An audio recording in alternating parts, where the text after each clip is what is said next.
विश्व 24 न्यूज हर पल आपके साथ। नमस्कार, मी प्रियांका पाटील आणि आपण पाहत आहात विश्व 24 न्यूज। दंगलीनंतर अमरावतीला संचारबंदीत मोठा दिलासा, बाजारपेठ उघडण्याची परवानगी। अमरावतीमध्ये 12 आणि 13 तारखेला झालेल्या हिंसाचारानंतर संपूर्ण शहरामध्ये संचारबंदीचे आदेश पोलीस आयुक्त आरती सिंह यांनी दिले होते। मात्र आता 8 दिवसानंतर या संचारबंदीमध्ये काही प्रमाणात शिथिलता मिळाली असून सकाळी 9 ते सायंकाळी 6 पर्यंत संपूर्ण बाजारपेठ उघडण्यासाठी मुभा दिली आहे। संपूर्ण शहरातील इंटरनेट सेवा सुद्धा सुरू झाली आहे। या 8 दिवसात 800 ते 1000 कोटींच्या वर शहरातील व्यापारांचे नुकसान झाले आहे।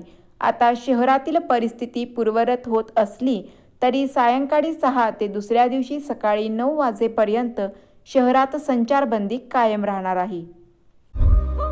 राज्यातील महत्त्वाच्या आणि आपल्या भागातील ताज्या बातम्या पाहण्यासाठी आजच आमच्या विश्व 24 न्यूज चॅनलला YouTube वर सबस्क्राइब करा आणि बेल आयकॉन प्रेस करा।